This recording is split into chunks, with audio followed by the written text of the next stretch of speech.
The year is 2023. PBS Plus has just launched, bringing the world's streaming services to 4,387. How can anyone be expected to go through all this content? Fear not, loyal passengers.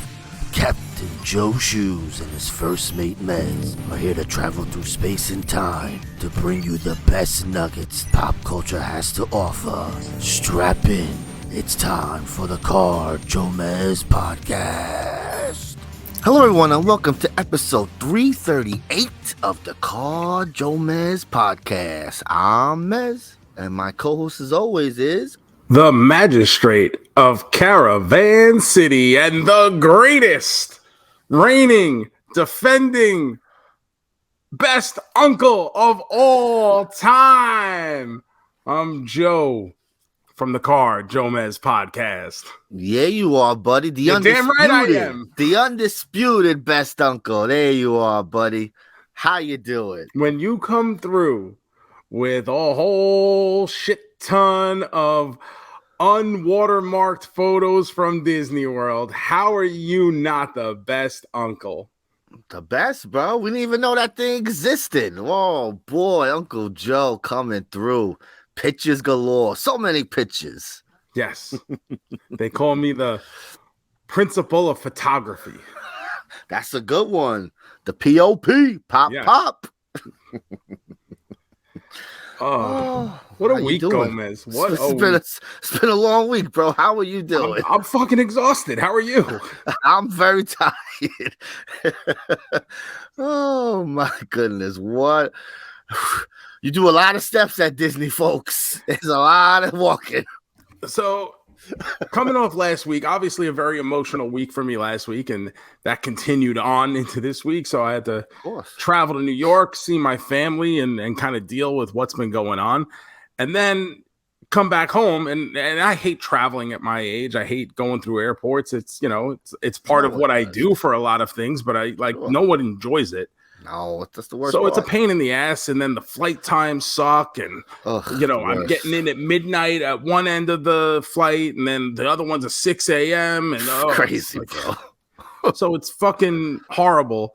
And then I gotta go and deal with a young child at Disney World for a couple days, and not used to that. That's what I'm saying. My week was long, but Joe's was even longer. My goodness. I couldn't imagine. Disney. Oh, boy. I think that's where we got to start. But before we do, thank you guys for listening to the JoeMeZ podcast. Remember to hit subscribe wherever it is that you're taking this in, whether that's on YouTube or any of the podcast platforms. Remember to leave a 5-star review. And if and when you do, screenshot that, tweet it to us at JoeMeZ. We will send you an 8x10 as a thank you and a token of our appreciation. But Gomez, yes, you've been waiting for months. It's been months, yeah. This has been in the works for a long time.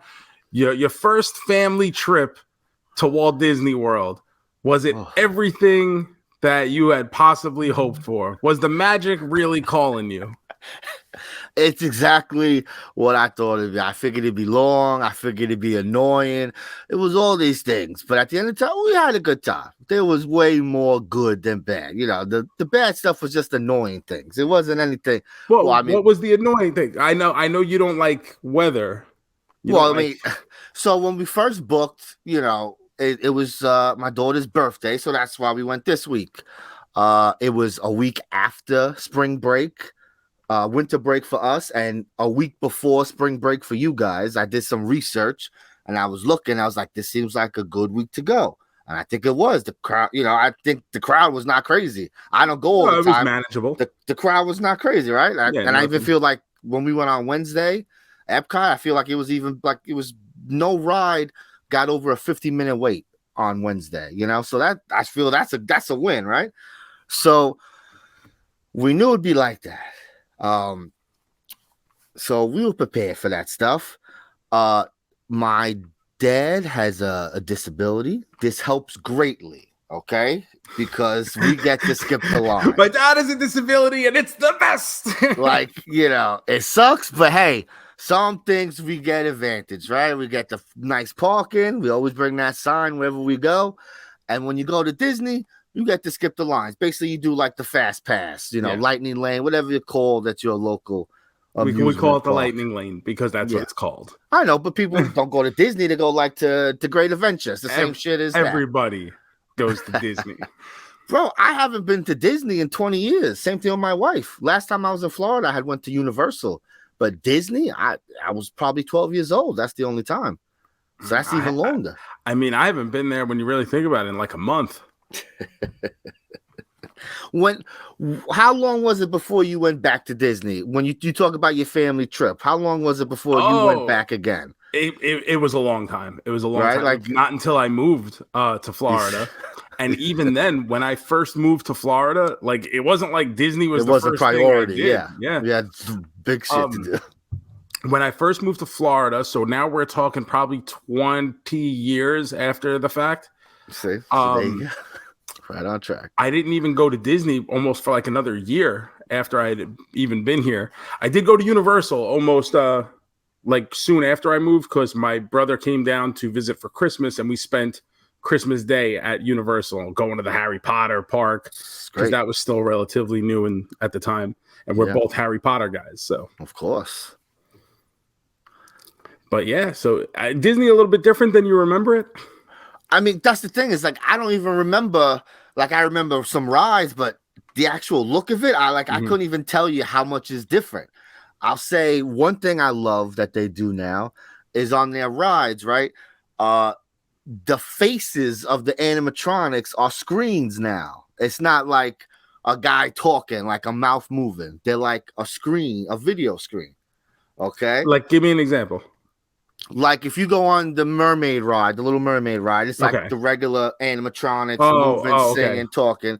But when we go on the Snow White ride, the animatronics are moving, but their face is a video screen. Okay. And so I was like, oh, that's really cool. I like that. Especially like the Mickey Mouse ride, because it's a cartoon, so it pops more than having an animatronic of a Mickey doing stuff. So I was like, oh, this is a really cool way that they're doing it, you know? I love that about that. So I thought that was awesome. The rides, when you don't have to write, they're fun, right? Because you get to do everything. I've talked to people who have gone and, you know, wait 50 minutes for a ride and then the ride breaks down. Like that would ruin your whole day, right? Like I couldn't even imagine you're planning shit out, right? We're going to go here, here, here. And then a ride break. Oh, it's terrible. We were lucky enough. We just, sign up for the next thing. I have to praise the Disney app. That app that you use at the fucking place is amazing. I had no problem whatsoever. There's thousands of people using this fucking thing at the same time. And I had no problem booking a ride, ordering food. I was like, God damn, Disney, good for you. That was very impressive there. I couldn't believe it. I was nervous. Like, I gotta use a fucking app all weekend. What am I gonna do? What if this thing don't work? Oh, no problem whatsoever. The minute a ride was broken, it was updated on the app. Boom. Yeah. It was crazy. It's funny you mentioned that because I've been using it so long now that I never even considered that to be something that needed to be worried about. Sure. Because it's just great. It's phenomenal. So if you're going on a trip, I mean, there's no way around not using the app. No, you have to use the app. Yeah. It's so, but it is wildly convenient. It's very like Gomez was saying, it updates immediately whenever there's any kind of change to your plan. If you have some kind of lightning lane scheduled or if a ride breaks down, it gives you all updated wait times for all the attractions, including if there's shows, it tells you what time the shows are going to start, all that kind of good stuff. So it's a very, very good app. Yeah, I was like, this is great. Couldn't believe it because every app I ever used, bro, let me tell you, I ain't never had an app that worked 100% of the time. Whew, Disney got that Disney money, thank God. So what was Hollywood Studios before Star Wars and Toy Story? Like, what was in that area? Because like they're so big. I'm like, what was over there before that? Bro, I can't even tell you. I used to call Hollywood Studios like a half a day park because you used to go spend a little time and it was just like as soon as you knew it, you were done. Like where the Mickey and Minnie ride is now, it's the Runaway Railway. Yeah. The that used to be like the Great Movie Ride. So you would sit in a slow moving car and it would take you through like some of the great scenes in movie history. Okay. And on the queue, you would have like movie memorabilia. So you'd have like a pair of like the ruby shoes from Wizard of Oz or something. That's cool. You know, so for movie people, you know, it was a really cool ride. And it was an original attraction at the park because originally it was called MGM Studios. It was supposed to be like where you could, you know, ride the movies, whatever. Yeah. And they had like a backlot tour. So that's probably what was over in like the Toy Story area at some point. And because it just, I don't remember the actual layout of the park from, you know, so I really can't. But I remember there was like a Honey, I Shrunk the Kids area at one point where like you would like, they would upsize everything in the area. So like you would feel small, like that's against really the cool. blade of grass, you know? That's awesome. I love that. That's a cool idea. Cause so the first thing was like Toy Story. We walked through Toy Story Land. It's amazing. It's the things that I was like, this is the coolest shit I ever saw. Like the way all the rides are laid out, just everything, the park benches, everything is Toy Story centric. And it's like, this is what you pay for. Like you're paying for this. You pay for the theming, you pay for like everything, everything, top to bottom. It's like, this is really cool. Like just walking through that is really fun. And now what has become more of is the word immersive is the word. Sure. So that when you're in Toy Story, it's only Toy Story. You only can see and feel like you feel like you're in Toy Story. When you're 100%. In Star Wars, you're in Star Wars. You're not looking out and seeing, you know, Toy Story from Star Wars or something like that. It's to be completely immersed in the experience and feel like you actually in that, you know, movie property for the time you're there. It's amazing, yeah. And then right next to us, the Star Wars land. And that is amazing. You cross this line, you're like, oh, Pixar, this is and then you just on fucking a Tatooine fucking shitty looking, you know, Star Wars land. Before you went, you had said that's what you were most excited for, is to see the Star Wars area for yourself. Yeah. Did it live up to the hype? Was it everything you expected? It was even better. It was amazing. Like I said, you walk through, it looked like you're walking through the set. Like if they were filming a fucking episode of Boba Fett in the corner, you would believe it because this is what it looks like. Everything is that. You pointed out how like a bottle of water, it's not just a regular bottle of water. It's this funky ass Star Wars bottle of water. I love that. I ordered a blue milk and, you know, she asked for credits. I'm like, look at you. That's good. I love it. You know, you walk around, they have spaceships. To scale spaceships that you have seen in these movies all your life. There's a fucking X-Wing. The Millennium Falcon is just sitting there chilling. It's amazing, bro. It really is. The Millennium Falcon is one thing because it's just so big and it's such the centerpiece of the entire area that like it can't possibly be missed. But it is like a holy shit moment. Yeah. The other aircrafts, like you mentioned, the X-Wing, like I almost had to point them out to you at some points because I'm just like, look at like you get like a tunnel vision. You don't know what to look at because everything is like sensory overload. I'm trying to take everything, so I'm like, my head's. I'm like, oh, look over here, and you're like, yo, because I was like, that's crazy. It's like I could go in there and fly right now. We got to do the rides. I wasn't sure if I'd be able to get all the Star Wars rides in, but we had a good day at that park. The Lightning Lane was rocking and rolling. Like I said, it wasn't too crowded, so we were pretty good. And even bigger than hitting all the rides, JoeMeZ, what special people did we come in close contact with over in Star Wars, over at Galaxy's Edge? So because it was the season 3 premiere of the book of Boba Fett. I was gonna say, shut your mouth. I apologize. There would be no season 3 of that shit. The Mandalorian season 3 was the day before, so we had saw that there might be some special guests popping up at the park, but then we heard maybe we had missed it. Oh, baby, we did not miss it. We're walking by. There's like a gaggle of people, just a circle. We're like, oh, something's going on over there. What's over there? Yeah. So Mandalorian drops on Wednesdays.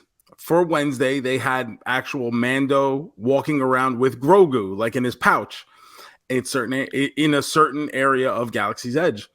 And I kind of assumed it would be for the entirety of the weekend, at least. Yeah, if I do have an issue with the Galaxy's Edge and Star Wars land as a whole, it's that there aren't enough kind of weird characters just walking around.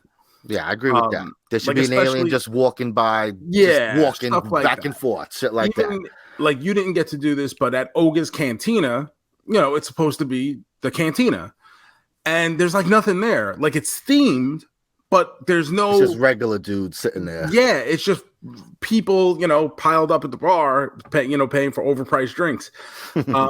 So it's stuff like that, and that's nitpicking. I understand. Sure. But I think that would help. Like, have a weird alien, or have like I could walk into the cantina and see Max Rebo or something. Like, that would be a song. That'd be great. Be fucking awesome. But in this area, so Wednesday was the drop for Mandalorian. Thursday is the day we went. So when I showed up, I was there before you. I showed up and I went to guest services and I said, "Hey, I'm looking to see the Mandalorian. Like, where is he going to be hanging out? Like, where?" Yeah. And guest services was like, "Oh, we think that was just for yesterday for the actual debut." And I was like, "Oh, that sucks, but okay, fine, whatever." And they're like, "Don't, like it could still happen, but it's not anything that there's not like a set time or anything. He would just be walking around in this area." So as we happened to be walking around, we saw a giant crowd and we said, "That's gotta be it." Indeed it was. So we got to see the baby. It was amazing. It was awesome. That crowd loved it. The little baby moves. Yeah. He does stuff. Mondo talks to you. He took a couple pictures, but it was just to be, walking around, nothing crazy. I can only imagine if they set him up. If they had like a section, that line would be insane. I could imagine. Oh, yeah. 80 minutes to wait. Even in the actual Galaxy's Edge itself, there's no real set like photo op type things. I mean, there's photo ops like where you could take a picture in front of the Millennium Falcon or stuff like that, but not any character photo ops, no meet and greets, whatever. That's kind of in a different section all in itself, where they do have photo ops with Darth Vader and with BB-8 and with Chewbacca. But that's like away from everything. I think there needs to be more of that actually in Galaxy. Yes, that's silly. That's I didn't even know that. I thought that was just. I didn't think we passed that section, but for that to be another section, that's that crazy. Area, there's like a whole meet and greet area. They used to have this big room where you could take like an animation class, and you could go to a certain area. This one building, it would be over by where like we met Vampirina and Pluto and that area over there. And they would have a bunch of character meet and greets. So you could go meet the Incredibles and then walk 10 feet over to get on the line for Mickey Mouse. Someone else. Okay. Well, now they've set up a piece of that area for a couple Star Wars characters. Interesting. Okay. Yeah, no, I agree. Like we saw some stormtroopers walking around. Like, that was cool. It was like, oh, look, stormtroopers. That's really cool when that happens. So I agree. I would love to see that. I mean, I would love to come back and see it, but who knows, boy. But yeah, right now, Star Wars. How light is the wallet feeling right now? It's time for some overtime. The Star Wars stuff is great. I would love to see what they add to it, because I can only imagine it'll get bigger and bigger. Especially, I could imagine they would want to add a Mandalorian, something, put something there. But you never know. Like, I didn't know this. We talked about the Pirates of the Caribbean ride.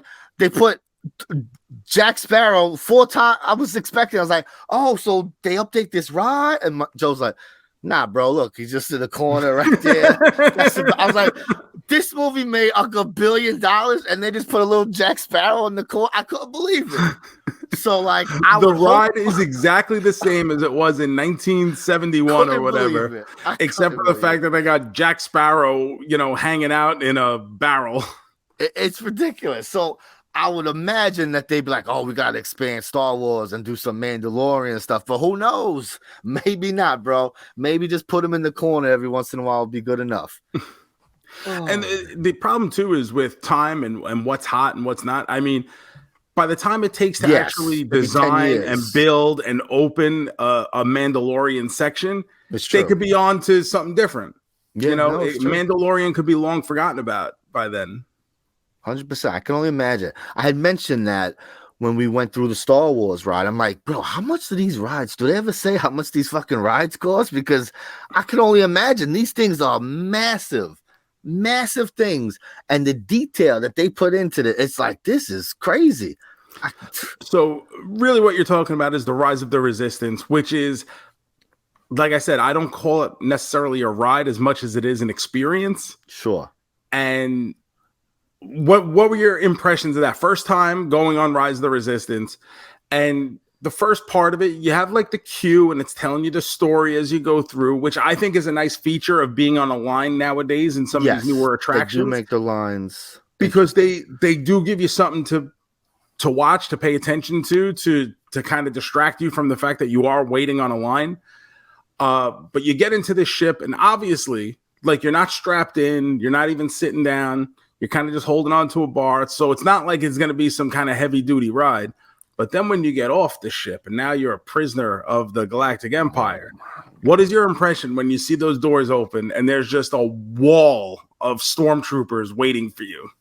It's like, this is fucking amazing. I'm like, this is sick. There was literally, it's like 50 stormtroopers just staring you down, moving their head slowly, watching you move around. All the people there are all in their Imperial garb. And it's just like, this is fucking crazy. And they're all assholes to you. They're not like, they're like, all right, move over there on this line right here. Like, they're being a little fresh to you because we're rebel scum. Like, of course.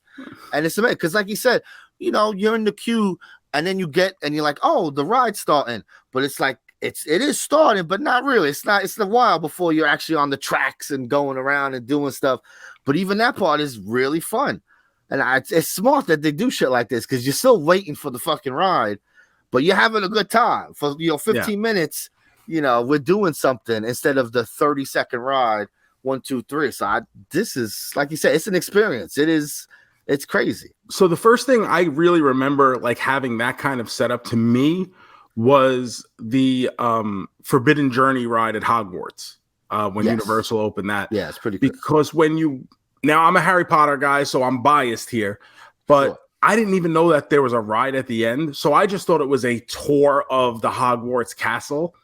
And as I'm walking through it and I'm pointing out, oh my God, this is this, and this is this. And you walk into another room and you see all these, like, everything is an Easter egg. Yeah, it's hidden in plain sight. It's just a matter of what's going to catch your eye because sensory overload. You're looking in every direction trying to get everything, and inevitably you miss something. So by the time you come to the end of it and it's like a moving walkway and it's like, okay, hurry up. Okay, you in this seat. And it's like, wait, what? There's a ride on here? I thought I was just getting a tour. Yeah, it does. It makes it awesome. I did the Guardians of the Galaxy ride and you're going through and there's all these little stands like showing you like scale models and stuff like that. And there's some video screens doing some interviews with the Guardians and stuff. And like, this is awesome. This is cool. Like, all right, Terry Crews getting upset that everything was stuck into a wormhole. I was like, look at this, poor Terry Crews. He can never be in a Marvel movie now, right? Because he's he's official MCU. He's canon. He's this guy. So now it's like, oh, no superhero for you. It was awesome. That ride was probably the best ride I went on all weekend. Yeah, ride wise, so. Like Star Wars is more like whoa. But for the ride, that ride is amazing. Backwards roller coaster going fast and around, music playing, the backgrounds where you're going through space. Amazing shit, bro. It was awesome. Now, the virtual queue, real fast, queue. It wasn't as bad as I thought it was going to be. Because when I hear I got to wake up at 7 o'clock to sign up to maybe get on the ride. This is not a guarantee to get on the ride. This is maybe we'll hold your spot for the ride. I was like, oh, I'm never gonna get on this ride. I was like, fuck, I hope I can squeeze this in. It turned out, like I said, it wasn't a busy time because when I first did it at 7 a.m, I got a 2:40 p.m.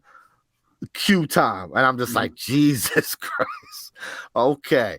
As the time went on, it went down and down, which was good and bad. It's good because I got on the ride, but now it's like, but then it affects the way you're planning your day. Because I was like, all right, it's going to be at the end of the day. It'll probably be the last thing I do. We'll see. But no, all of a sudden it was like, it was the third thing. By 12 o'clock, I had did 3 rides, the 3 biggest rides. I guess Soarin', right? That's a fun ride. We did the Frozen ride, which I think is fantastic. If you love Frozen, the way they do it is awesome. And then we did the Cosmic Rewind. So we banged that shit out, and it was awesome. That ride is one of the best rides I've ever been on. It's so much fun. Everything about it. So GoeMeZ, we're getting a lot of your perspective here, and obviously this is your show, so you get to do that. But one thing you haven't mentioned is the ice cream sundae that we had at Magic Kingdom. Let me tell you something. I love ice cream sundaes. I love hot fudge. It's in my blood. Love me some hot fudge. When I tell you, this might have been the hottest fudge I ever had in my life, bro. It burned our hands. We were handed ice cream, and we both went, "Ooh, this is this is hot over here." Woo! God bless you, girl. Whoever, I don't know if it's just extra pumps or they just whoever hotted that fudge, you did the shit out of it. My goodness, God bless you. It was good too. Little good sundae. Chunks of chocolate, gold, like little pieces. chocolate rocks. It was supposed to be like it was a Seven Dwarfs themed hot fudge sundae, so it was like the hi-ho hot fudge sundae, something like that. Yeah, so good. But like you said, the reason you were there was for your daughter's birthday. You got her a princess makeover. She got to see all these parks, all these attractions, all these characters for the very first time. How is it seeing Disney through the eyes of your child? It was great. She loved it. She's into rides, so she wants to go on rides. She wants to go on fast rides. Her favorite ride was the Slinky Dog ride. She had a top 3. It was Slinky Dog, it was Frozen, and it was Soarin'. She really liked that because it was really cool flying. Because I was kind of taken aback when she said, Guardians of the Galaxy was just fine. And she was like, it was fine. I guess because it was just, a fast ride. It didn't mean nothing to her. Yeah. I guess, seeing like Toy Story stuff was cooler. Because she does like going fast. So I figured she would enjoy it. But top 3, I got a top 3 for you. I said, okay, thank you. Oh. I was like, all right, bro. But no, she had a great time. We were able to do the princess makeover for months. I checked this thing for months. I was able to get everything we wanted. All our friends went, people who worked there, we know. They said, oh, you should try this, this, and that. And we got everything except for the makeover. Impossible to get. Except the night before, literally, I'm mapping out the day. I'm like, all right, maybe I think we should do this, this, and that. And I said, you know what? I got to cancel dinner. We had dinner planned that night, but we did dinner the night before. We didn't need to do it again. So I'm like, you know what? I'm going to cancel this. Since I'm on the website, let me check this thing again. And there wasn't an option for a makeover at 12 o'clock. It changed our whole day, but this was what we wanted. She had a great time, loved her outfit, taking pictures, hamming it up. Uncle Joe saw her. You point the camera at her, bro. She's ready to go. She had a cavalcade of go-to poses, like just ready in the chamber, just to unlock at any moment. Any moment. They said, all right, do something. She's like, oh, how's this? Great job. So she was ready to go. So she had a great time. We finished it off with the fireworks display at the castle at the Magic Kingdom. And she got to hear 2 Moana songs. It was the only Moana she got. And it was awesome. It was an awesome way. And she exploded. She was half asleep. Songs. Yeah. She was half asleep. She was wiped out by the end of the day. But and she's watching it. She's, she's enjoying it. But when the Moana songs kicked in, she was like Christmas morning. Yep. She popped up singing. We were singing every word. So it was perfect way to end. It was great. So we had a great time.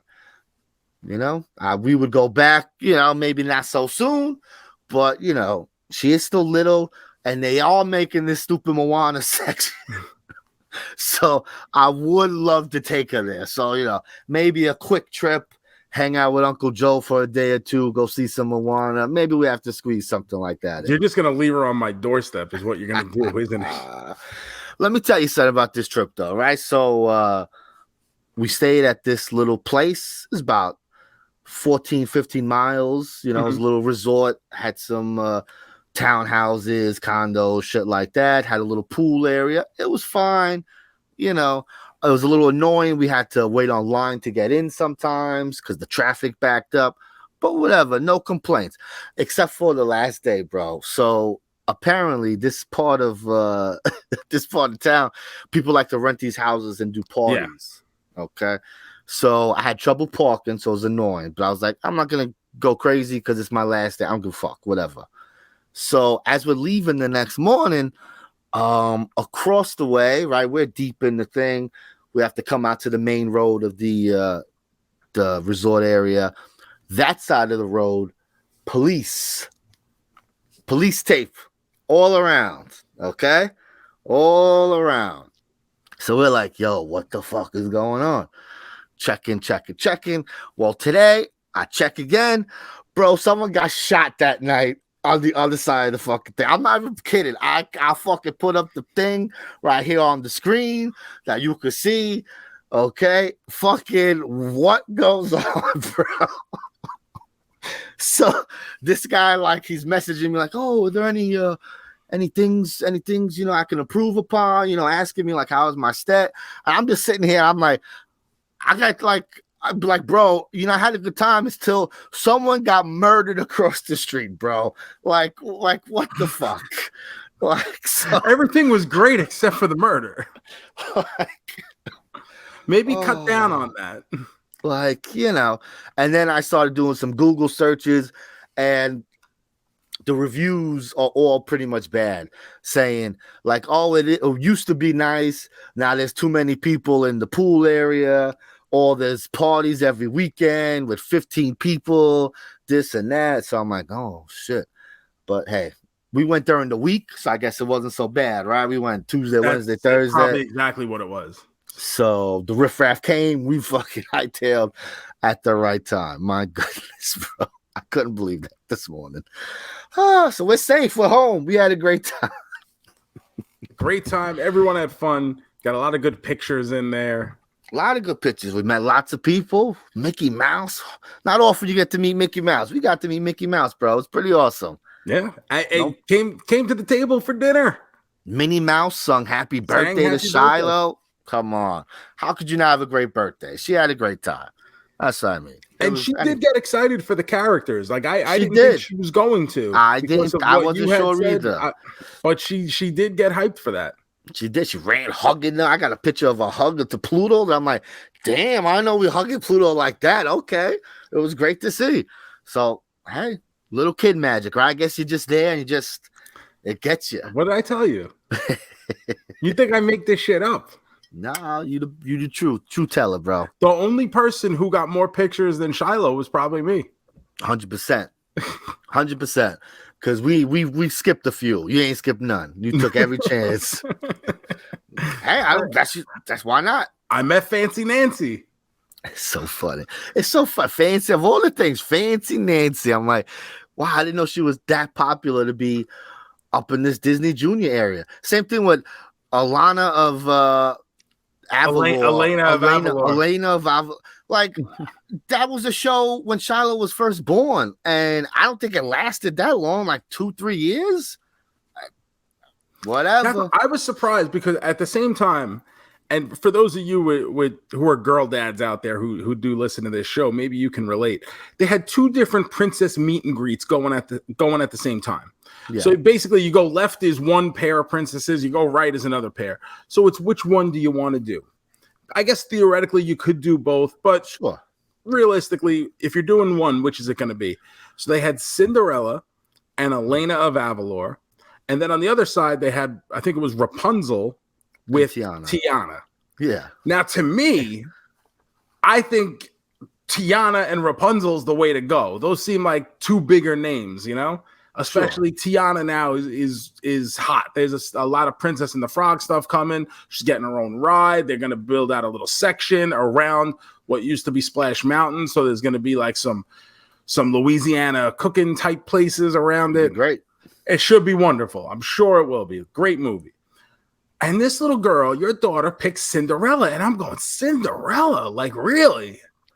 That was her first like Disney thing that she like picked up on.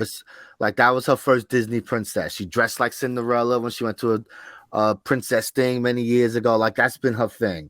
So that's why. Because I would have picked Rapunzel. I figured she would have like tangled over all of them because it's more recent, it's more fun. Well, that's what I'm looking at. Tangled and Princess and the Frog being a hell of a lot more relevant than Cinderella and whoever the fuck Elena. She was just there, and I was like, oh, you have to walk by her, and it seems kind of fresh to be like, we don't care. I don't need a picture with you. Like that's kind of fresh. We're like, oh yeah. I almost did that. You forced me to take a picture. No, you had to, bro. Come on, it's for your collection. She's talking to Shiloh. I'm like, yeah, remember? Oh, yeah. I'm like, oh, yeah. I'm like, trying to make it like, bro, we don't remember shit. I do remember she was like stuck in a fucking bottle or some shit for like 40 years. Oh, so like a message. She's still like young. I don't know. Fucking dumb shit. So there you have it. The big JoeMeZ family Disney trip. Good times. That I got to piggyback on. Of course. Have a banging Sunday. So good. I will say that dinner we went to, what was it was Minnie's Hollywood and Vine or something. Yeah. Some shit like that. Yeah. Honestly, if you guys are going, need to make a dinner reservation, I would recommend the shit out of that place. Yeah. So when I booked something for every day. So the first day we had lunch with Chip and Dale. The next day we had the mini thing. And the last day we had Chef Mickey. You pass Chef Mickey when you go on the monorail. The monorail. You pass by it. When we looked at that's actually in the Contemporary. In the thing. So when we looked at the stuff, the menus, they were all okay. The one at the buffet, the other one was sit downs. This one was a buffet, and the buffet had some steak stuff, some meat, some chicken, some pork. So it had something for everyone because everyone's a picky eater. My mom don't eat a lot of stuff. The baby don't eat a lot of stuff. My wife. So it's like everyone's got their own thing. So I was like, you know what? This sounds like the best bet. And I was pleasantly surprised. The food was pretty good. Yeah. Good selection, and the guys just come up to the table. We met a Pluto, Goofy. Wearing his suit. So, yeah, Goofy had his like dinner suit on. Mickey too came in a nice suit. Minnie wearing a pretty dress, looking fab. It was good. So if you guys are making a trip, I would recommend that place. I think JoeMeZ would do the same. I don't do a lot of these dinner reservation type things when I go. Obviously, I live here. And, I kind of just go hang out for a day and then just go home and maybe pick up some McDonald's through the drive-thru on the way home. But if you're staying, I would recommend that place. Yeah, we only did it because it was a birthday thing, but because we had no interest. We're like, I don't want to pay all this money. But it's like, something nice for the birthday. Sure, that's good. But it's a little expensive, so maybe you don't. Yeah, but I say it like you're expecting it to be expensive, though. Of course, yes. You book anything for Disney, you're not walking away with a fucking discount on anything. Whew, I love that $20 meal. Yeah, right. One complaint about Disney was there was a lot of weird foods, right? Like there's a lot of options, but it's like if you just want chicken fingers, there's one spot right there. And then everything else is something different. And so that was like, I wish they'd just put some chicken fingers in every fucking thing. That's what kids eat. Like, my daughter is picky, but she eats better than a lot of kids I know. So, like, I can only imagine. Oh, that's it. Look at that. See, a little complaint. That's what I mean. Nothing crazy. Murder and no chicken fingers. So now we have to get excited, start planning the next trip, whatever that's going to be, and then we'll give you something else to talk about. But we did watch some stuff this week, JoeMeZ, and before we dive into the stuff that we were promoting, you came on here a couple weeks ago and mentioned a reboot show that you had been checking out, and you said was pretty good. So since the Disney trip ended and I found myself with a little downtime to rest my weary legs, I said, let me open this Peacock app and let me watch the new Night Court. So I believe as we record this, there's 8 episodes up right now. Okay. I have watched all 8. Ooh, I guess that means you liked it if you kept going. I do like it. I think it's not great, but it's good, right? Yes. It's not great. It's good enough to watch. There's enough about it that I like. And I feel like as they keep, the longer they're able to go and keep fleshing out characters and idiosyncrasies and style, I think it'll get even better. So right now I'm with it. I'll stay with it. It's on my playlist, my watch list, my list, whatever it's called. Yeah, I don't even know on that. Oh, that's good. So yeah, I'm definitely in on the Night Court. Love to hear. Yeah, we haven't gone back to it, but it was something I will go back to because I enjoyed it enough. And sometimes you just need something light and breezy on the TV. 100%. And the Peacock app, for those of you with it, is got to be the fucking. We just talked about how great the Disney app was. The fucking Peacock app is the complete 180 on the user-friendly spectrum. What a piece of shit the Peacock app is. Horrible suggestions. Terrible. Like impossible to find like anything. Even when I just go to the WWE section and I go, oh, where's Saturday night's main event? I can't find it for shit. Good luck. But like basically I have to go in knowing full well what I want to be able to type it in to be able to watch that. Because Night Court, not even on like this is a brand new show that they should be promoting. This should be the thing. I get these fucking oddball true crime stories showing up on the you may be interested in. Why? I watch fucking Parks and Rec, The Office, and WWE wrestling, and you think I'm interested in fucking this true crime bullshit here? Like, where does your algorithm come from, Peacock? It's the worst, bro. It's the worst. It looks bad. It functions bad. It is a stinker of a site, bro. Now, I had 2 episodes left on Poker Face that I was behind on. So I said, you know what? I haven't really been feeling the past couple episodes. I didn't think you would finish it. Okay. Let's watch them. Man, so now, are you caught up? I don't want to ruin everything for you. No, I'm probably 2 or 3. I think I'm up to episode 7. Okay, so I think they're up to 9 now. Yeah. One about like a movie production company that does like a lot of monster special effects. Oh, I didn't see that. So as I'm watching this, I'm like, Gomez is gonna love this shit. Oh, it sounds good. Once again, the premise and stuff. Like, that's what I'm saying. If you're not feeling it, then yeah, because it's the same thing. I get it. But the episode after that, now I'm like, because something happens to the girl, Charlie. Oh, okay. And I'm like, well, because it's towards the end of the season, so I guess they got to go back to like, hey, the main story. So now we're bringing it back in. Yeah. Okay. And now I'm like, fucking A. And we got a whole episode with a special guest, Joseph Gordon-Levitt. Ooh. So I haven't seen him in a while. We got some stars. We had the movie one I was just telling you about, the monsters. Special guest star Luis Guzman, the greatest actor of our time, Luis Guzman. He's up there. He's fantastic. I don't give a fuck what anyone says about who's the best. Let me tell you who the greatest actor, Luis Guzman. I love Luis Guzman. I don't care what you think of me. I don't care who knows. This man is a fucking treasure and needs to be protected at all fucking costs. Luis Guzman, actor of the century, millennium, whatever we got, whatever trophies we can give this man, give it to him because he's the best. He's great. I can't imagine someone having bad things to say. I couldn't even imagine. Like, he's a national treasure. Like, whenever he pops up, I can't help but be happy. I'm just like, you know what? I know this. You know you're about to have fun. You're about to have a good time. Fun because this has the Luis Guzman stamp of approval. I trust Luis Guzman when it comes to selecting his roles. He's not picking bullshit roles that I'm not gonna enjoy. If Luis Guzman is in it, you know it is good. I mean, I was just gonna say he's good in it. I don't know about all the other stuff, but everything Luis Guzman wouldn't do it if it was bad. That's the level of respect I have for Luis Guzman. I love it. Give him fucking 15 shows on ABC instead of consistently recycling George Lopez, who is definitely not Luis Guzman.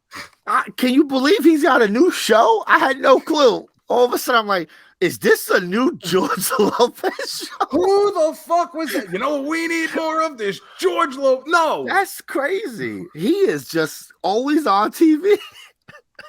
I don't know anyone who likes him. Do people like George Lopez? I mean, he's always been fine. Like he's all right somewhere, right? Like, yeah, like he's okay. But like I understand in a lot of ways, like television is like being a head coach in the NFL, where like you just consistently get recycled until someone younger that does the same exact thing or gives the same impression as you comes through. Sure, but it's like there's not a younger George Lopez at this. We're talking fucking 20 years. I think it takes a while. There's no.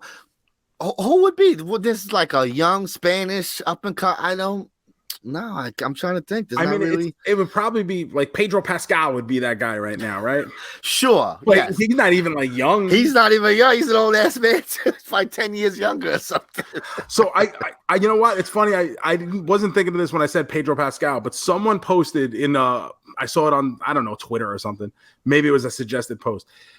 A biographical documentary about Eddie Guerrero. Oh, yeah, starring Pedro Pascal as Eddie Guerrero. That's great. I would love it. I was like, you know what? He'd be great. I'm interested. I'm with it. If you're gonna make that happen, I'm definitely in.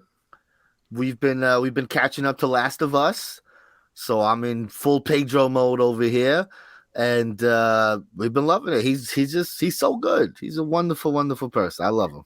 Was he in that movie with Nicolas Cage?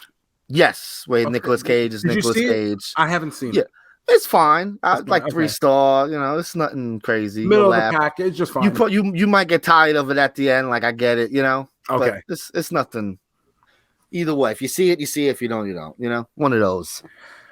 So something else. Now, this is, you mentioned this a few weeks back when it came out. This is right up your alley.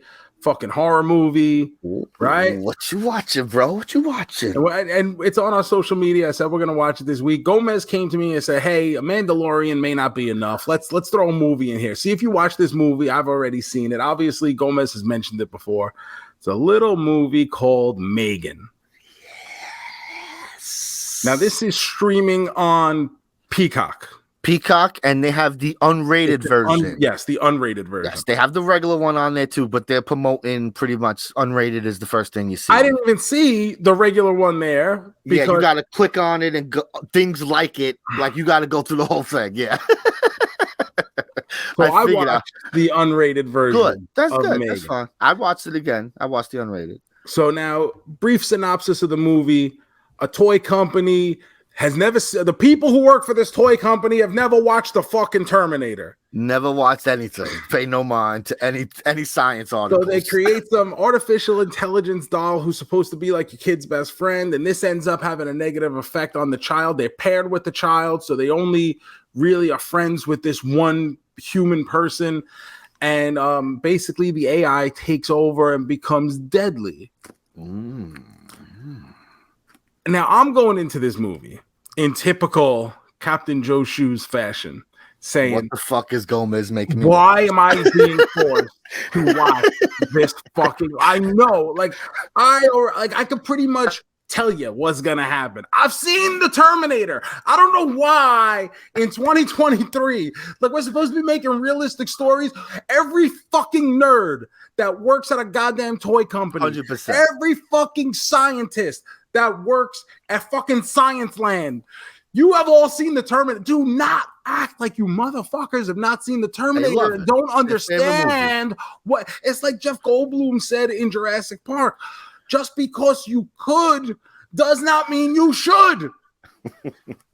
And they're allowing this and people with money. I see fucking people with money. I swear to God, you just throw caution to the wind. Whatever, fuck everybody. Bro. Money. Fuck everyone. And look what you get. You get a fucking death doll. And you know what? I think it's bad that she only killed the people she killed, and not the people who paid no mind to the Terminator. Oh, so this was another movie that I thought would be a little more silly when I hear people talk about it in some of the trailers. And again, just like with Cocaine Bear, there are silly moments, but sometimes it's like trying to be like a real movie, like dealing with some real issues and stuff like that. And that part's a little still. So that's where I thought we were going straight up evil Chucky, slasher or whatever. And there is an element to that, but in a lot of situations, especially in the interactions with the child, between the child and the doll in this, it does try to get very heavy and very emotional because the child's parents were killed in a car accident, and now she's living with her aunt, who is the creator of this Megan doll. And it becomes very dramatic in certain areas. It does. I kind of feel like it doesn't need to be. I think if you would have just given people a straight up slasher horror movie that they were going, I think it would have been better received.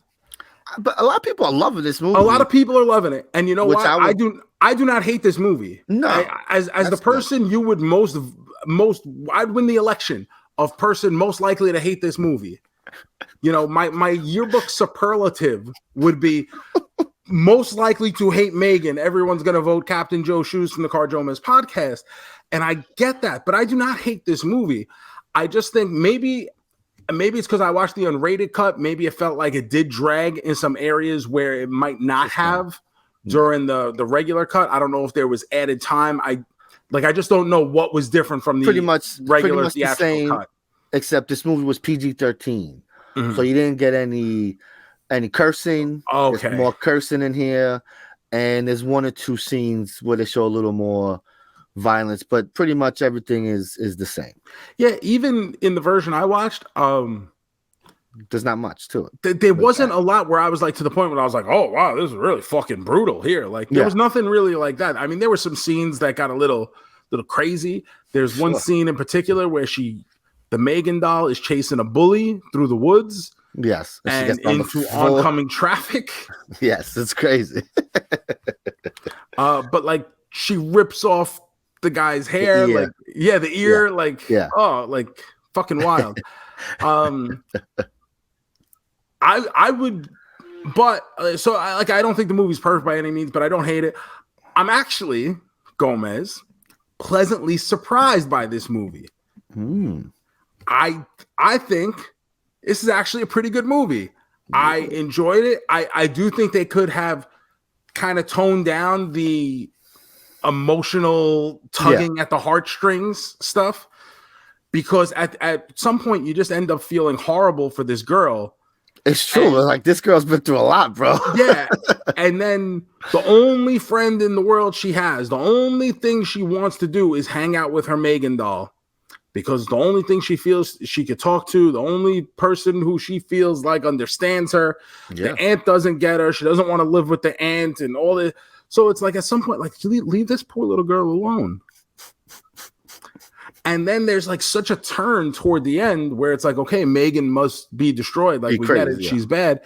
And it almost doesn't seem like I mean, I suppose this is good, but like for someone who is so emotionally attached to Megan, this little girl pretty much had no problem fucking doing whatever needed to be done at the end there to help destroy.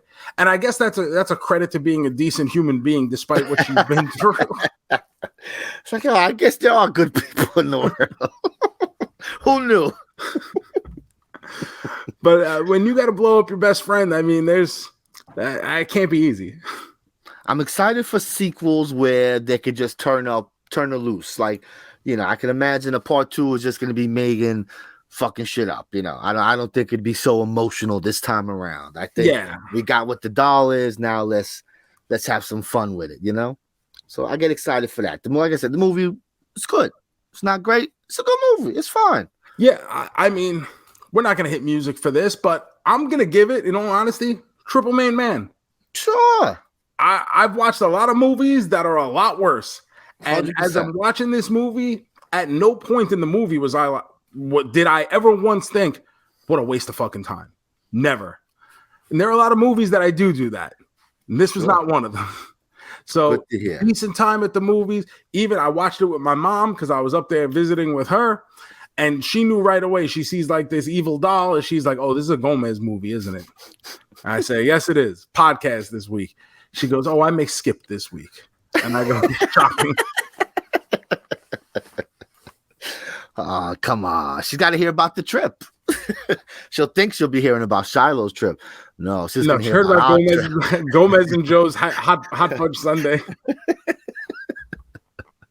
The best, you know what's funny is I didn't realize your mom was a hot fudge person. She loves how she was very upset. So when she heard that we got sundaes while she was doing the princess makeover, she was so mad at us. She said, what? I said, oh, yeah. Hey, she could have got one. She didn't want one. I don't know. I got the feeling that she would have definitely wanted one if we were all going together. I think she just didn't want to hold us up. I'll get us some Carvel later. Make it up for extra fudge, please. They never do. No, we pay for extra fudge, and there's no. You never get it. It's like, what do we do? That's why one time she gets it, she's like, yeah. And then the next time, I'm like, I did see them put a couple extra pumps, but it's nothing like what you had before. Oh, now I gotta get fudge. I gotta get a sundae now. We're talking about it. I'm fiending ice cream right now. You know, it's one of those when you have something that you really enjoy, it's like you can't wait to get it again, you know? But it's like I'm not gonna get in the car and drive a half hour. I was going to Disney tomorrow just to get a fucking sundae. Get back in the car and turn around. I'll do a couple rides, get a sundae, you know. I have to do a ride so it feels like I did something. I would have to. Now, I will say there was a period of time where I lived very, very close to Universal Studios. Like literally a mile at most. That's crazy. Down that's the road. Close. That's close. And there were times. Well, that's close. I'm not proud of this, but there were times where I would go just to get Dippin' Dots, and I'd go on like one ride. I'd go on like one ride and I would go on one ride and just have Dippin' Dots. And then I don't know what the fuck is up with my internet. I got Spectrum, right? I've had no problems for years with this. Then a couple of months ago, they send me a new modem, and I'm fucking livid as I'm saying this. They say, "Oh, we don't support the old equipment." Never had a single issue with my old equipment. Years of fucking YouTube, boozing with the toys, whatever interview. No. Now I can't get fucking through one goddamn thing without my fucking internet being intermittent. And I'm paying fucking $90 a month. And whenever I do a speed test, it's fucking, oh, your speed is very high. The best. And I do it like an independent speed test, not a fucking Spectrum speed. Yeah, no, and it's like, oh, your internet's great. I'm going here like, motherfucker. It better be for what I pay, but like, where the fuck is it? I hate that shit. I hate that speed test. It always tells you your shit is great. I'm like, is it? Because I'm trying to download something. It ain't working. Oh, it's the truth, bro. I don't know. And especially here, I don't know how it is in New York anymore. If things have gotten to this place as well, you used to have options. In Florida, you don't. It's like they come in, Spectrum puts their flag down in one area, fucking Verizon doesn't service that area. It's like no one wants to step on each other's toes. So you have no fucking options either. It's like that in Long Island. We can't get Fios if we wanted to. They don't do Fios over here. So we basically got what we got. Yeah. That's annoying. Fucking horrible. Fucking bullshit. But we did have something. Oh, you got something? I just want to talk real fast. Yeah. So I watched a couple things because I had some time, you know. I figured you didn't have time. I had some time to watch some stuff. So this year, my wife and I, we were like, hey, let's go to comedy shows again. Let's get into some comedy again, you know? So, of course, this weekend, Jim Norton and Anthony Jeselnik played New York while I was in Florida because that's my life. That's my life. I love it. But so, you know, eventually we'll get to some shows. But so we've been trying to watch some stand-up specials. 2 weeks ago, we watched the Mark Maron special on HBO. It was okay. You know, I like him. I don't love him. You know, it was good. It was bad. You know, it was fine. If you like him, I guess you would love the special. It's his type of shit. And then this weekend, it was a big weekend because Chris Rock did a special I on watched it. Netflix. So I watched this because I needed to hear about the slap, of course. And he talked about it with 7 minutes left in the special. So it took over like trending everything, right? Yes, Everything was a big thing. It was a Chris live... Rock finally talks about it. And I go, okay, whatever. Yeah. And then like if you watch the special, he makes like a little joke like early in the show. Yeah. And then I go, oh, like I guess whatever. And then when he finally does go into it at the end, I was like, my man fucking came for it. He was angry, bro.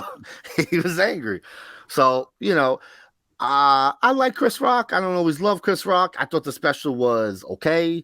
Like there was some stuff I laughed at, but you know, he's never been my favorite. So I've always enjoyed Chris Rock. Like, not that I'm gonna run and see everything he does, but I'm like, oh, Chris Rock. He's funny. But I'm with you. I thought for the most part, this special was just okay, except for the last 7 minutes. So yeah, where it's like he came for the fucking throat of Will Smith, and he fucking nothing he said was wrong, and that's why it's funny. No. So then I had heard that there was another comedy special that just come out a couple days ago by Marlon Wayans did a comedy special. It's called God Loves Me. It's on HBO. Okay. And his whole special is about the Chris Rock slap. Okay. So he ties it into himself and then he talks about it. It was really interesting. Okay. Again, Marlon Wayans, like I like his movies. I've never really watched his stand-up or anything like that. But you know, who don't love scary movie, right? It's funny. Haha, you have a good time.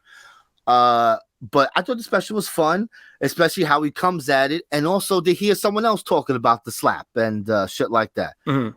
And so anyone's interested, that's on HBO. Watch the 7 minutes of Chris Rock. Hear Chris Rock go off about it, cursing out Will Smith. I wonder what Will Smith's gonna do now, because I mean, you know, he's running his mouth. Chris Rock's running that mouth. Here's the thing: when you have like an A-lister, and I don't necessarily know that Chris Rock is an A-lister, but he's definitely a star. You know what I mean? Like Will Smith is top an A-lister. Yeah. You're talking about like the S class. You know what I mean? Yeah. And he fucking came for it, and all he says is like, everyone called you a bitch. And he's bitch like 50 times. He called Will Smith a bit like how Will Smith could have gone out in public after that fucking interview with him and Jada aired number one. Yes. Like, because guess what? He was a bitch. Like you're gonna sit there and just shit in house. Like let your wife talk about how she was fucking her son's friend, or like what? Yeah. Like, and then you expect no one to say anything when it's out there for public consumption. Like Will Smith, not for nothing, you a bitch. But yo, I love Bagger Vance, and if you ever want to come on this show, we'll give you a safe space so you could come and we could just talk about the legend of Bagger Vance.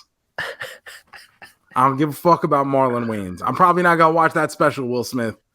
No, I watched the Chris Rock one. It was right on the new releases. I had no say in the matter. Netflix actually knew to put something in the new release section. They're not Peacock. It was number one in trending when I went, so it was easy to find, thankfully, because I was like, what the fuck? And then I looked at the trending list. Fucking Wednesday, it was number 10 still. You know what else is on there? A show I watched this week is called Perfect Match. It's Netflix grabbed a bunch of like the losers from I saw from other shows, from right? all their other reality shows, and put them in like a new dating setting. And how's this work? Phenomenal. Well, what's the thing though? What's the hook? How do you? So you're trying to. So oh my God, the gardener's here. Wow. So the hook is that it starts off. People got to match up. It starts off with 10 people, 5 women, 5 men. The first night people match up, and then like the next day there's some kind of contest, and 2 people come into the house. But like it'll be like 2 guys.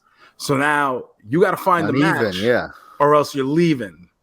And so people think they're on good terms, or maybe building something. But then like the person they're matched with is like, yeah, I'm gonna match with this other person tonight. Whoa, and then it comes to a close where like whoever is decided to be the perfect match gets fabulous cash and prizes. That's interesting. That's good. I like that. It was a good hook. I Our buddy P. Cool had obviously mentioned it to me on February 19th or something. Of course. I had kind of had a lot going on that week, kind of forgot about it until got a message from my buddy Brian Myers, who's like, bro, are you watching this? Oh, I love it. Him and his wife are big into the trash TV because I got them really into Love is Blind during the pandemic. Love it. I know Chelsea is, so that's good. Got everybody on. Well, that's the thing. That's why I'm over with the wives, is because I watch all the same shows. So funny. So like Liz will be there. She'll be like, text Shu, see if he's watching this. That's the best. But yeah, if you love that kind of television, this is right up your alley. I love it. So good. Netflix. Every once in a while, you do good, Netflix. Thanks, bro.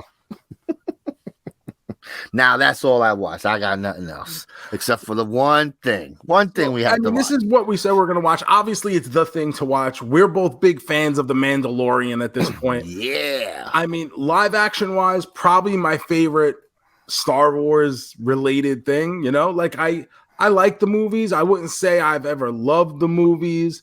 I like the idea of Star Wars. I hope more Star Wars stuff continues to come out. But I love The Mandalorian. I think Mandalorian is great. And this episode set the table. Fine. Set the table. That's exactly what they did. Some repeating of things you might have heard on Boba Fett, but that you maybe didn't see because you don't watch that. I don't know about you. I rewatched the season 2 finale before this. I thought about it, but I didn't. I was like, I remember. So it was. I'm glad I did it because it's a really fucking great episode of television. Yes. So just for that, because it's been about 2 years now, right? That's or true, a little over. So it's been a while.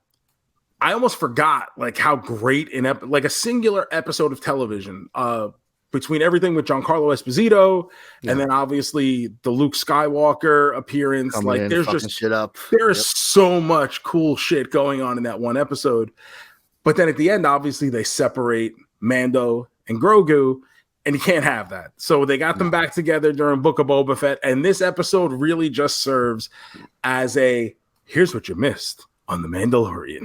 For the people who didn't watch Boba Fett, I mean, this must be a active decision that they made. They must, they got to be looking at ratings and saying, okay, a bunch of people turned off this fucking Boba Fett show. We got to explain to them what happened. Because other than that, whether it's Star Wars, whether it's Marvel, they always just expect you to watch everything. They do. It's annoying, but they do.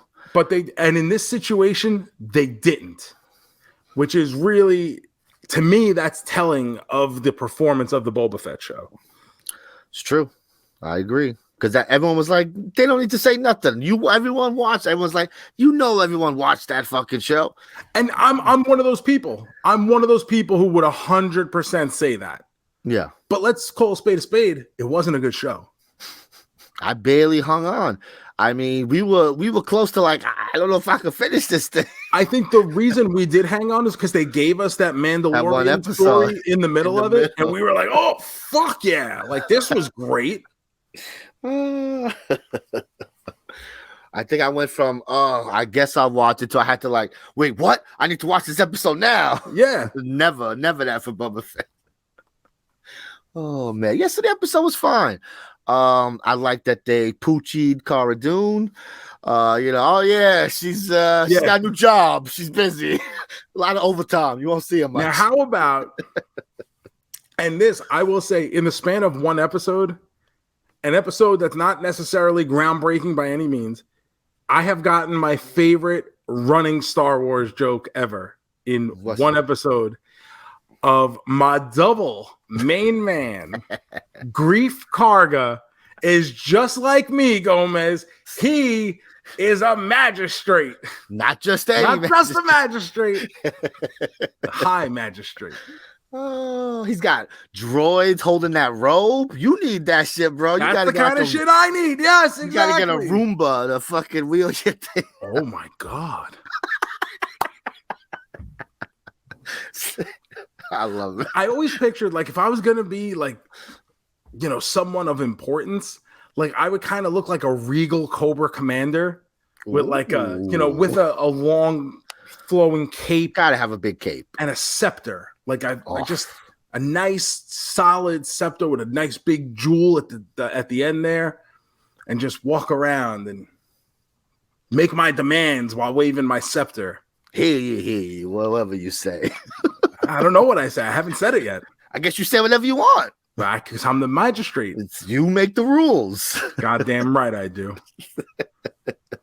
Did you love the little Babu Frick guys? Those little guys. Oh my God, Skywalker. Bad baby. Come on, how could you not love this show, bro?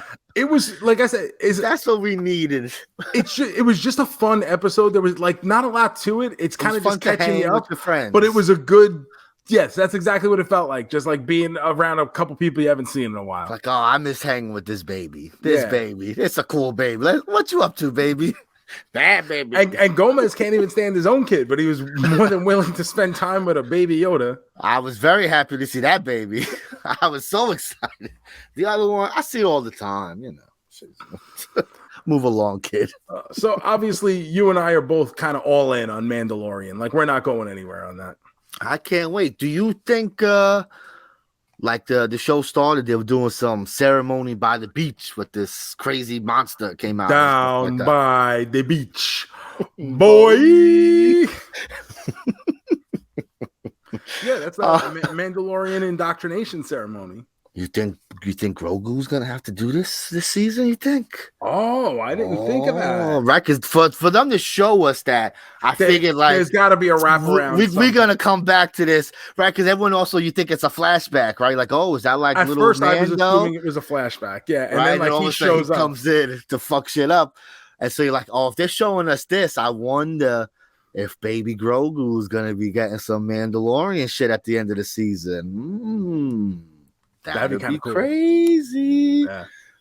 Do you think so? Like, something has to happen, right? Do you think like I still think he's too little to be holding a lightsaber, stuff like that. But you think maybe by the end of the year, maybe we might get some talking? You think this guy's gonna start talking? So right? this is where I was thinking. I was like, there has to be some kind of advancement. Like this only stays cute for so long. Yeah. At some point the novelty will wear off. Maybe because it's been 2 years, we're just so happy to have this fucking guy back. Like there's a lot of cooing and there's a lot of that stuff. That was great. So, but at some point we're going to need to see some kind of advancement, some kind of growth within Grogu. So maybe that is learning the language a little bit, or being able to pronounce words, or maybe having a better understanding of his powers. Whatever. But there has to be something. So the timeline. So he was with Luke, they say, for a year. Yeah. And then he was there, and now they've been going around. So 2 years have passed. So this man's almost 60 years old, this baby. So we got to see some stuff out there. I think he's got to start doing some stuff here. Yeah, agreed. Well, what if the season ends like and now like he gets taken by Ahsoka? And it ends like the Simpson episode with Maggie. And that's the end of season 3. Yeah. Maggie Simpson. They promoted the shit. Do you remember that? Commercials for Maggie's first word. Maggie's first word. And it was literally the last 2 seconds of the episode. Yeah. So it was cute. So I imagine that Grogu just says "Dad, Dad." The internet would melt. They barely had time to get that Maggie Simpson word in before that executive producer Sam Simon card was flashing. Nowadays, if you're watching that, forget about it. It's Dad. Next episode. It's the craziest thing. Nobody has patience for nothing, bro. You can't even show credits no more. It's wild, especially when. Like I want to see something on one, and it's just like boom on HBO. They're bad. They be fucking showing me a screen of other things. Like I watched Last of Us, and it's not showing me, hey, you want to watch Last of Us episode 2? They're like, hey, look at all these 6 other shows you could watch. Do you want to know my biggest pet peeve? Oh my god, this drove me fucking insane. Like literally just today. Whenever I'm watching a show on any streaming network, any single one. Whether it's Peacock, Netflix, Hulu, whatever it is. If I'm watching, I'm watching Night Court on Peacock. Well, let's say I'm just chilling. Maybe I left my remote on the table, at the other end of the couch or whatever. And now I come to the last episode of Night Court and it's finishing up, and I don't feel like stretching over to get the remote right away, but it'll just start playing a brand new show. It's like, yeah, from episode 1. And then what happens is now this will be included on my do you want to continue recently? Yes. And I'm like, the fuck? How dare you? How dare you? It's messed. That's how your algorithm gets messed up right there. It's I asked to play Night Court, not whatever the fuck this is. I don't even know. It's true. They're so quick. Here's the next thing. Nah, bro, let the credits roll. I don't want to see it. And sometimes it's something you have lined up. So like if I'm watching something on Hulu and it knows that I watch Abbott Elementary, it's like, well, here's the new episode. I'm like, I'm not ready for that. Don't show me that. But like, what I get is shows that I have literally no interest in starting season 1, episode 1. And I'm like, why? Oh, man. God damn you, streaming services. Oh, you bastards. Oh, hell of a week, Gomez. A lot of stuff here today. What an episode. What do we got coming up for next week? So there's a couple things we could do here. So I was going to go see Creed today, but my app wasn't working and I couldn't find. I have a stack of another app cards that can't compete to Disney. It's true. I've had a lot of problems with this app. Well, I'll be trying to see a movie. I got to check into the movie so I get it for free and it's not working. And then I have a stack of Fandango cards. You know, people get me stuff for my birthday, Christmas. So I'm not paying for a movie. I couldn't find the stack. So I said, I'll just go tomorrow. So there's Creed 3. We could see. We could talk about it. Okay. Seems to be getting very good reviews. Very good reviews. #1 movie at the box office. I think it's the highest grossing sports movie of all time. Of all time, yeah. So it's doing great. Or biggest opening for a sports movie, yeah. So there's that to see, of course. Scream 6 comes out this week. I'm definitely going to see that. You don't have to. So how about I know you didn't love Scream 5. No, I did not. So it's a continuation. So you don't got to do that. You know, we could just stick with Creed, and then I'll talk about it for a few minutes. Blah blah blah. You know. So I'm very interested in Creed. I've enjoyed the first 2 Creed movies. I feel like we've gotten into this place where I can separate Creed from Rocky. Totally different. Yes, you know? Totally different movies. At first it was just like, oh, this is like a spinoff. Yeah. But now I feel we've Creed has done enough to kind of eclipse that, where it's like David S. Pumpkins, it's its own thing. So very interested in Creed, and you know what? I'm not against seeing Scream. I'm probably not gonna like it because it's not for me. I'm not the target audience. And that's I understand that I have a responsibility to the listening audience of this program, and you want to know my opinion on everything. So I'm gonna give it. Ooh. You want my opinion? You better be fucking ready for it. Uh-oh. I hear it's good. Reviews have come out. People are digging it. They're liking it. So I'm happy. There's another movie coming out this week that I'll probably go see. It stars Adam Driver, Kylo Ren. It's called 65. It's like a sci-fi action movie thing where he's fighting a dinosaur, time traveling, space. I don't know. Supposed to be good though. I love Adam Driver. To me, I'm a big Adam Driver guy. I'm the anti-Adam Driver guy. I think he's a fantastic actor. I don't see it. I don't like the way he looks. His fucking pecs are so oddly shaped. Like I don't know what kind of fucking workout he does, but like it's just fucking what a horrible looking chest. He was like in the army or something. Like he's like a military. Yeah, like he's like a legit fucking. Like I don't understand. Like I'm not gonna fuck with Adam Driver. I'm not gonna say any of this shit to his face. I'm not a moron. But while he's not listening, yes, I will say this. You're weird looking, bro. Fucking weird hair, weird face, weird chest. They fucking call him Mr. Weird. This weekend is the Oscars, the 95th Academy Award show. Hosted by Safe Bet Jimmy Kimmel. I bet no one ever thought they'd be saying that while the Man Show was filming. Jimmy Kimmel's back, like his fucking 3rd or 4th time doing it. Yeah. he's fine. You know, we'll see what happens this year. How they present the show. I like they got the trauma teams ready in case someone gets slapped again. The front runner seems to be Everything Everywhere All at Once. Yeah, that's what it seems. Can't wait. It was my third favorite movie of the year. It's great. I keep like hovering over it, and I keep, you know what? I'm gonna watch this movie. And I go, not ready right now. If it wins, we'll save it. We'll do the next episode. You know what? Great. Let's do that. We'll do that. When it wins, we'll watch it because we are movie purists here. We'll see it. We'll see if it passes the L shoe test. Yes. If this deserves to be the best picture winner. If this gets the magistrate's seal of approval. Oh, gotta get a graphic. Yeah, like a rubber stamp. With like the Law and Order sound effect. Oh man, so that's all the options for episodes that are coming up. But we still have an episode to finish up. Yeah, let's wrap this one up. Let's play some music here. Do it. It is now time for the big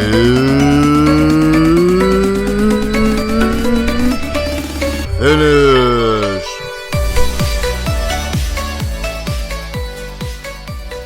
Oh, Joe, the wheel is up. The wheel is up. Let's spin it. Around we go. What's it going on? Oh. No. Oh, all right. Yeah. Today's big finish. Favorite athletes growing up. Interesting. Here we go. This is very simple, right? I think. It's nothing you got to think about. It's just whoever it was. My number one favorite athlete of all time, Super Mario Lemieux, the greatest hockey player to ever wear a pair of skates, the man. Number two, Emmitt Smith. I was a Cowboys fan as a kid because I just loved Emmitt Smith. He was awesome. They won Super Bowls. I love that. And number three, and I shouldn't say this is in any order, Mario's number one. This next guy will probably be number two. But New York Mets sensation, JoeMeZ, Greg with two G's at the end, Jeffries. I loved Greg Jeffries. I loved him then. I love them now. I still have a Greg Jeffries jersey, and I wear it whenever I can. I loved Jose Canseco. I was a big Jose Canseco fan. Who else I love? I love Dan Marino. Greatest quarterback of all time, bro. Dan Marino. Debatable. And who else? I'm trying to think of a time frame. I was gonna say, what would you say the time frame for this is? I was thinking probably cut off at 13. That's why Mike Piazza doesn't make my list. So then I'm gonna say. So I'll say Patrick Waugh, because I was about 12 years old, because he was my favorite goalie that made me love hockey, watching him do some crazy shit. I was into the Rangers that first year when they won the cup. That was my first year watching hockey with my stepdad. So that's what got me into hockey, and then watching highlights and go, oh, this Patrick Waugh guy is pretty crazy. And that's when I was like, ooh, this hockey's fun. Let me get into this. Let's do that hockey. Let's do that hockey, baby. So yeah, top three. That's a good top three. I'll stand with that one. Yeah, I'm mine too. I think that's typical me for as a kid. If I said that, I think about you had that jersey. Yeah. I think that's perfect. Yeah, definitely. Nice and easy peasy today, folks. Yeah, in and out, nobody gets hurt, just like a bank robbery. Bang, bang. Thank you guys for listening to the JoeMeZ podcast. Remember to hit subscribe wherever it is that you're finding this podcast. Any of the podcast apps are on YouTube. Comments, leave them. 5-star reviews. Let's get on it. You can follow all my stuff. I got a lot of stuff coming up, whether it's with my own YouTube, youtube.com/JoeShoes, or with wrestling stuff. I'll be in Los Angeles, California at the end of this month for the Major Wrestling Figure Podcast Live 2000. In the year 2000. Is that sold out, baby? Actually, we had to move buildings. Okay. So they were able to open up a couple extra tickets. So there are some tickets still available. I believe you can go majorwfpod.com for those. April 15th, Water City Wrestling Con in Oshkosh. That's right. I forgot going to Wisconsin. Hopefully it will not be freezing. And then with the night before the Wrestling Con, there is a live Extreme Conversations with Brian Myers hosting special guest Raven. Oh, nice. Tell him you outsold his card, bro. I did. Because my cards are still available at beaujay.com, beaujay.com. I believe there's only like 20 or so left. So we've made some progress. Like I said, the orange refractors are sold out. I have signed and shipped them all back. They love it. They came out really good. I took my time with each one and made sure everybody got a cool signature, because I know what I would want as a collector if I'm paying that kind of money and having it shipped from Australia. I know Gomez has already complained. Shipping's crazy, bro. But they look really good. I hope you guys enjoy them. Can't wait. I'm the Gomez154 on Instagram and Twitter. Also check out that Twitch TV/Mez movie. We're getting close to Sweaty Men in Tights. WrestleMania time, baby. Follow me. Oh, and we will be back next week with, I think we're doing Creed. We may be doing Scream. We'll probably talk about Mandalorian again. Sure. Every Wednesday now. So a lot of shit. A lot of stuff going on. Yeah, a lot of meat on the bone for next week. But guys, thank you very much for listening. Like I said, numbers have been going up every week, so it's really encouraging to see, and appreciate you guys coming through. Yes. But Gomez. Ooh. That's Amore, cowboy. Peace.